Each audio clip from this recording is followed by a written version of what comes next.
For a lot of Dead by Daylight players, this is one of the best mid-chapters ever made, with one of the best survivors ever designed with a lot of charismatic personality. But for others, this patch is a nightmare, a complete butchering of one of the most iconic horror characters ever. Now, I think on defense of behavior, that there was a huge misunderstanding caused by the community and content creators including myself, as we advertised the Sadako rework as a buff, but upon playtesting as and against Sadako in various matches in the PTB, this feels like a side grade, but currently to the worse. What behavior did is they decided to design the new rework to favor survivor players way too much, similar to what they did to Singularity back in the PTB. This was all done with the purpose of completely gutting the condemned playstyle popularized by One Pump Willy, which a lot of survivors and killer players agree can be extremely boring to play against. However, by typical behavior fashion, they decided to add things to her kit that nobody asked for, similar to the overheating mechanic of Hillbilly. In fact, when you read the Div Diary, it seems to be completely catered to an inexperienced survivor. No, the changes made with this patch did not make Sadako scarier than ever, they made her pathetic. And no, taking the curse tape is not a strategic choice you need to make. There is no strategy. It is objectively the best and most brain-dead counterplay they have ever added for a killer power, to the point it makes the Singularity's EMPs look like the Mona Lisa of game design, and it completely goes against Sadako's lore or character design. Calling this a strategic choice is like saying that breathing is a strategic choice in order to continue living. And finally, they completely missed the mark on the add-on rework. In fact, this is one of the worst add-on reworks I have ever seen, that accomplishes nothing at all. When I started playing Sadako in the PTB, I was having fun. I was able to get a lot of condemned kills, and I thought that this was a nice buff they made for Sadako. And admittedly, I like the idea of global condemned, because they finally made the condemned mechanic into an actual threat in the middle of the game. The problem is that this threat is only a threat against new players or noobs, since everyone in this PTB was just cloning around with Nicolas Cage. That's why I was having fun and playing well. I didn't have a single match where I was playing against competent survivors, because matchmaking doesn't exist in the PTB, and everyone wants to meme, not to play to win. It was not until I played against Sadako with a more competitive mentality, and when I started to fully analyze streams of this PTB, the moment when I discovered just how stupid and busted the new counterplay to her power is.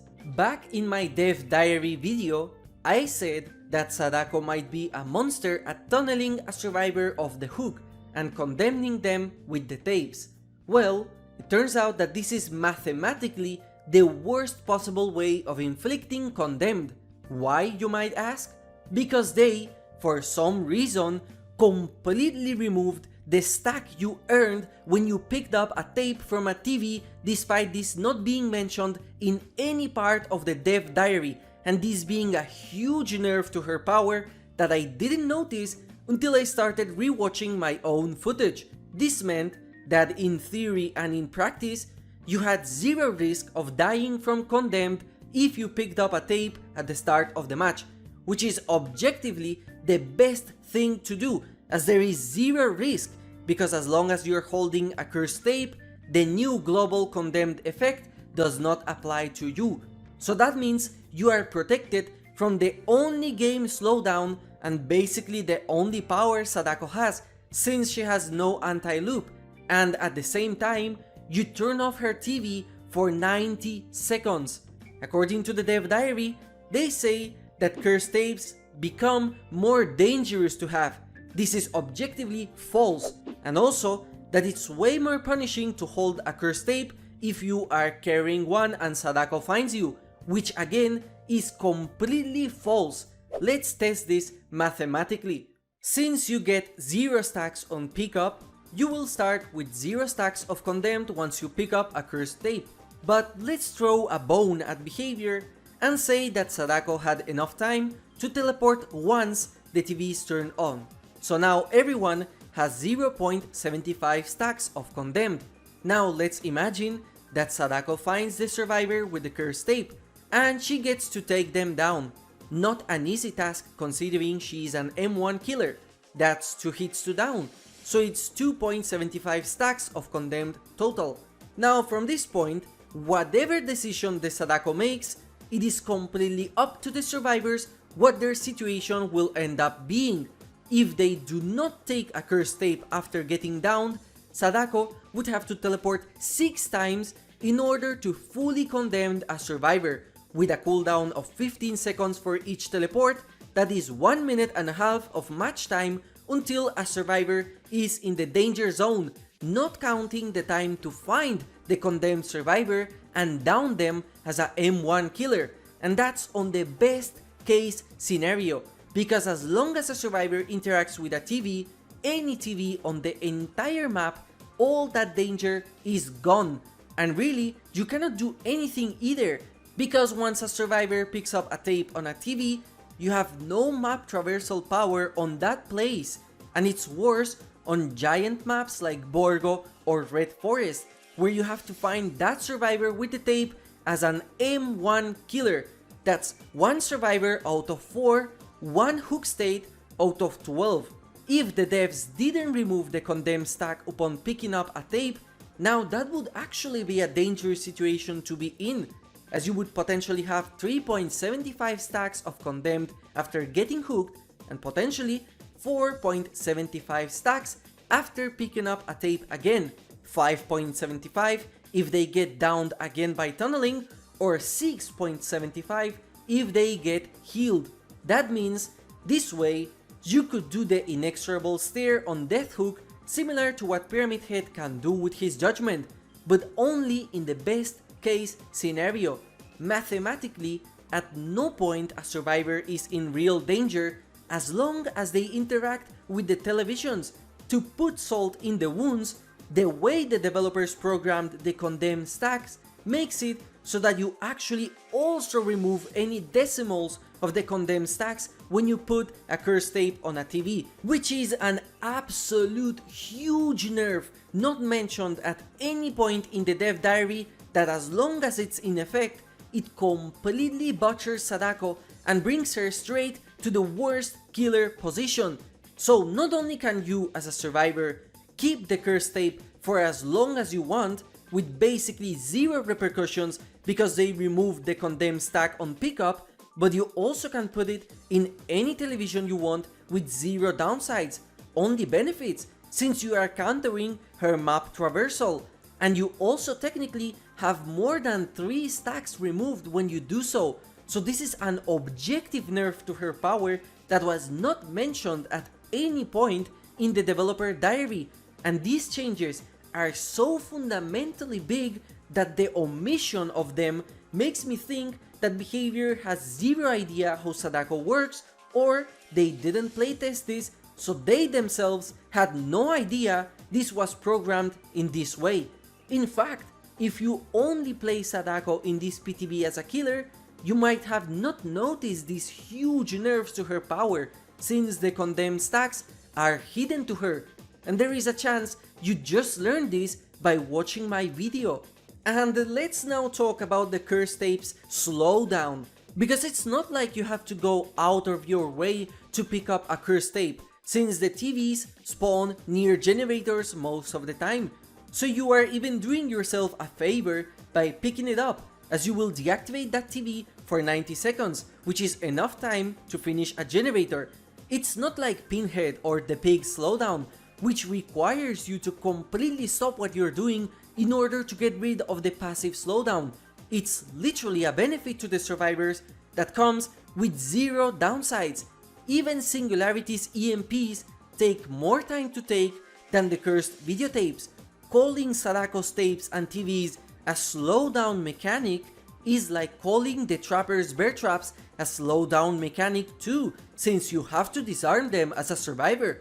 But at least, by disarming traps, you reveal your location to the Trapper, and also there are add-ons that penalize the survivors for doing so. However, with Sadako, there are no consequences, not even with add-ons. The devs act in the dev diary as if taking the cursed tape is now a life or death situation, but in reality, with the solo queue improvements to the HUD, you can literally see the moment Sadako starts a chase with another survivor, and you can take that time to pick up a tape and remove the condemned stats with absolutely zero risk. And even if you are blind and you have no eyes to look at the HUD, as long as you have ears and you can hear the 40-meter lullaby the devs thought was a good idea to add, you can simply start running early while holding the cursed tape. What is she gonna do? Is she gonna catch up to you while Demanifested now that chases do not start and she does not get bloodlust? With the plague, you have to make a strategic choice as a team. Do you remove the infection at the cost of giving her the corrupt purge? Or do you stay infected, hoping that your looping skills allow you to survive? There is strategy here.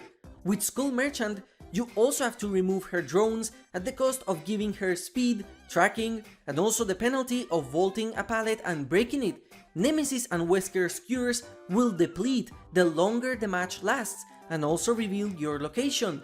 You lose a lot of time with Cenobite's Lament configuration, and you also have your location shown, and you cannot keep the box as you will have the Oblivious status effect and constantly be attacked by chains.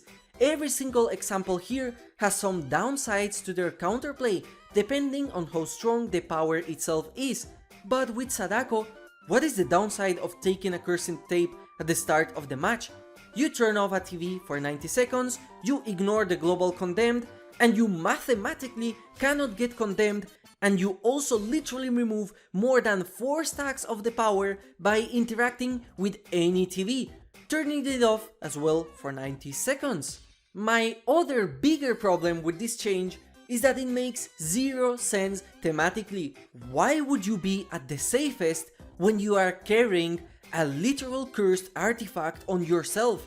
Before this nerf, carrying a tape felt dangerous because at least you had a passive condemned effect constantly going. Even if you could get rid of it fast and you were incentivized to do so, it still made thematic sense that a cursed artifact would curse you the longer you hold it.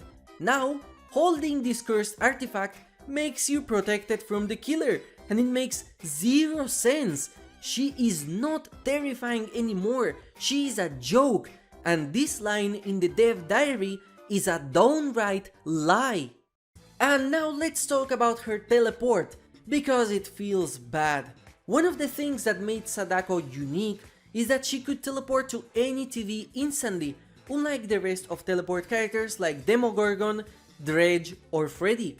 But now with that 15-second cooldown, she feels just like any of those killers, restrictive. Now to be fair, like they said on the dev diary, they needed a cooldown for Sadako, so she doesn't just start a match and immediately condemned every single survivor at the start. So how about a compromise, a middle ground? What if the 15-second cooldown is not applied to the teleport, but to the global condemned status effect? This way, you let Sadako players teleport whenever they want, just like before, but they can only trigger the condemned global status effect once 15 seconds passed. I think that's a fair compromise that would let skilled Sadako players use their power for map control and for cool chase situations, and at the same time, it will also give the strategy of saving the teleports and use them to spread condemnation. I don't know, that sounds like a strategic choice that you will need to make, right? But as it is right now, it feels worse to play her. But like I said, I fully understand why this cooldown is set in place, and if they don't change this post PTB, then I won't be mad, because I really like the global condemned effect, and I think that's a step in the right direction to make her better. Also, I know this is a nitpick, but I liked using her TV sometimes to discover the location of survivors trying to hide, as I could see the condemned stack growing on them once I teleport on a specific TV. This is now gone, but I will admit it's just a small thing that maybe only I did, I don't know, so I don't think this will bother many players. In a way, it's even better for noobs or skill-less players, because now you are incentivized to teleport the moment your cooldown is back, so you can inflict condemned to everyone, unlike before, where you had to strategically teleport to a TV that you thought survivors would be near of. Since the developer diary was written with a tone directed to new players and casuals, I guess removing skill expression is a win for behavior. And you want to know the funniest part by far? I said at the start that this entire rework is not made to make Sadako stronger. It was made to make her healthier by butchering the condemned playstyle that made her actually usable against high tier survivors, and also was extremely unfun to play against. Well, what if I told you that technically this playstyle still exists in the game, and it's even potentially more toxic than before? By using the perk Save the Best for Last and a build catered to slugging with the new Iridescent Tape add-on that will make it so that survivors have to bring the tape to the furthest TV possible, you can technically slug survivors that are carrying a tape, and every time they get downed, they will gain 1 stack of condemned plus any stacks they earn when you teleport with the TV while they are healthy. The moment you identify the TV that survivors have to put their tape on, you can infinitely defend that TV, constantly slug the survivor carrying a tape, and at some point they will get condemned with nothing they can do to prevent this. And with Sadako's Demanifested power, you can also bypass any survivors that attempt to body block the slugged one. So really, the only counter to this is to have a teammate with an anti-slug build, like with the new Buckle Up, Soul Guard, or For the People. And even then, with Save the Best for Last, you can catch up faster than a survivor can put a tape on a TV. So if you really want to play Slugdako, you still can. And you can even attempt to do this base kit, as the condemned stack on hit does not require any add-ons. So not only they butchered the old condemned playstyle, they added a new playstyle that seems to be more toxic than basement camping Bubba or Forever Freddy. And let's talk about her Demanifested buffs, because on practice they are not worth it at all, and they do not accomplish anything.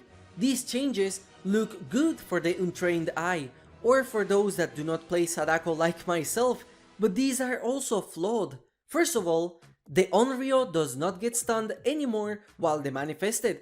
This is a buff, yes, but only to Sadako's playing against survivors with less than 10 hours in the game, because this obviously does absolutely nothing against survivors that know what they are doing. And the thing is, this buff is not even a buff or a nerf. You cannot get stunned, sure, but you still have to interact with the palette and you will still get pushed by it. You cannot bypass the palette in a ghostly state, which would actually give her an anti-loop power unique to her. You still have to break the palette to continue the chase. And in regards to the Bloodlust changes, while I am against Bloodlust as a mechanic to fix map design, I still think the logic they went with is flawed, as they try to compare Sadako with the Wraith, when the reality is that Sadako is in no way similar to Wraith, as she does not get a speed boost after manifesting, she only gets slowed down. As the game is currently, this is a direct nerf to her chasing power, and this is even more noticeable thanks to an add-on change we will talk about later. I would like to know the design intent with this balance change. I understand that one of the main concerns they had is Slugdako, which is still in the game in an even more toxic way, but for some reason they overcompensated a lot, and the more I think about it, the more weird I find it. Sadako had a crazy high kill rate according to their stats back in September, and I am sure this was caused because she was a hard killer to understand as a new player. It was not explained anywhere what you had to do with the cursed tapes, or with the TVs, or the fact that she was silent, besides the loading tips before starting a match. If you were a newish player and you matched against a Sadako with zero idea as to what her power was, you would probably end up dead. But the weird thing is that with this side grade, it feels like she will be even stronger against noobs that don't take cursed tapes or that don't know her power, as the condemned status effect build up will happen naturally as long as you keep playing. The problem is that against the high caliber of survivors and survivors that are playing with their friends in a team, Sadako got nerfed drastically, and she was already weak against high caliber survivors. Sadako was a very weak M1 killer that had a small amount of mains. It was a niche character, but those that mained her absolutely loved her.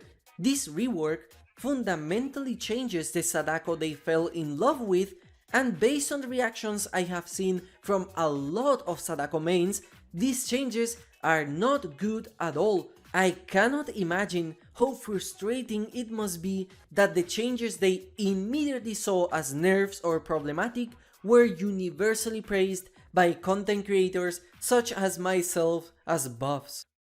One thing I had a lot of hope for was her add-ons, because I thought they would rework them like with the Legion or Ghostface, which are in my opinion the best add-on passes we ever had. For that reason, I was positive on my dev diary video, because I want to stop being so cynical of the devs, stop being so negative, stop criticizing them, because I trusted them. Well, the only thing they did is prove to me that whoever is behind the add-on balancing team has zero idea what they are doing.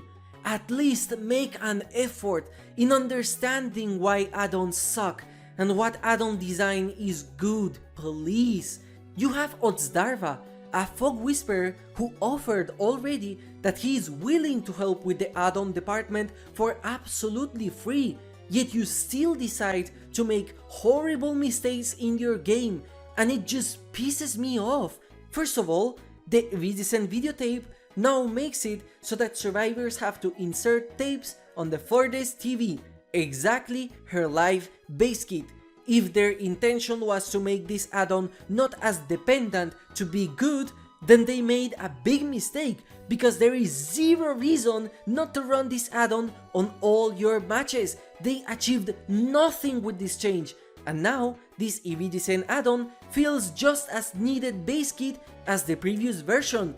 It will still be one of the most used add-ons. Yoichi's Fishing Net, the add-on that used to give passive condemned to cursed tapes, now gives the blindness status effect after 4 stacks of condemned. Thanks for giving me material for my next top 10 worst add-ons in Dead by Daylight video. Whoever designed this absolute pile of dog trash.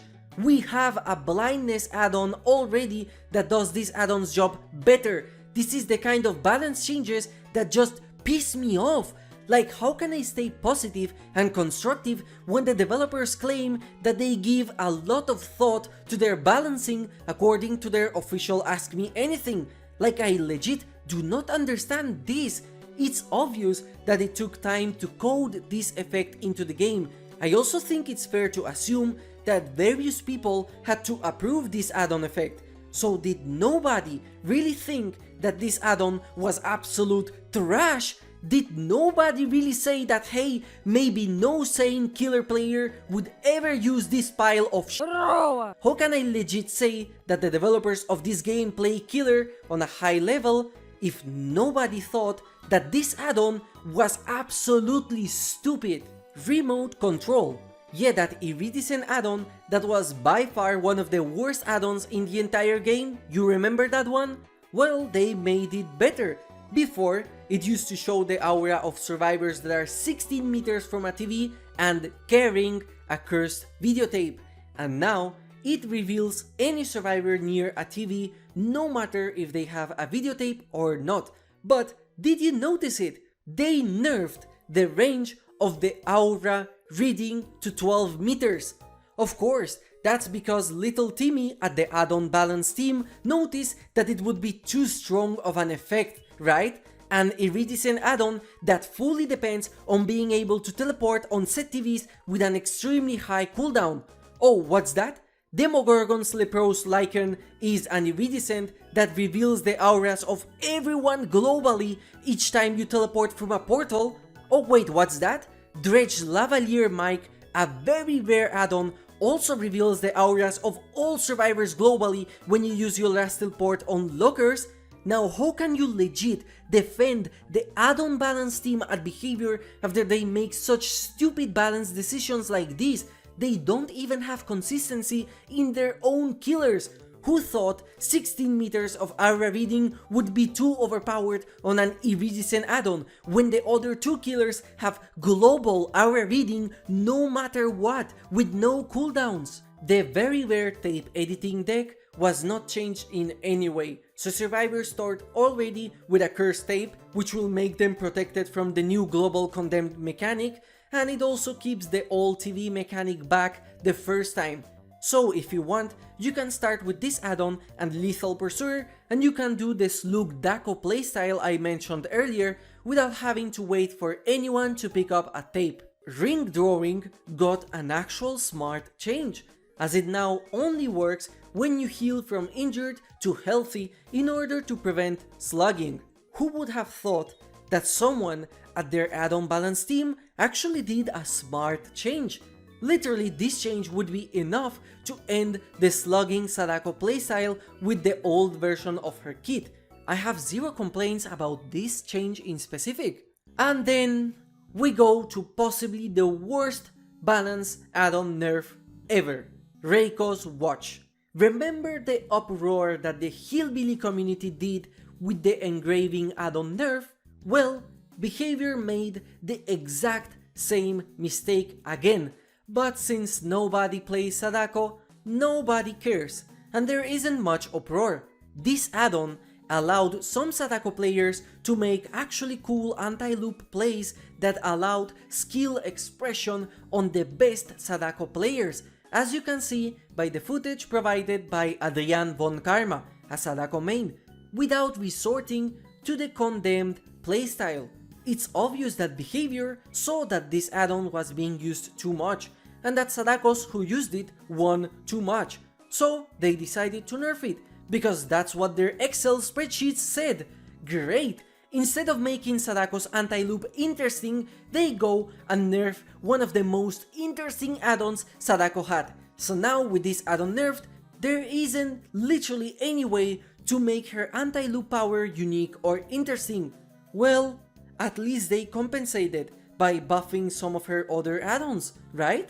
Because according to the dev diary, they brought her highest and the lowest performing add-ons closer in line with the rest of options, right? Well, what they meant is that they made all of her add-ons the same pile of shit.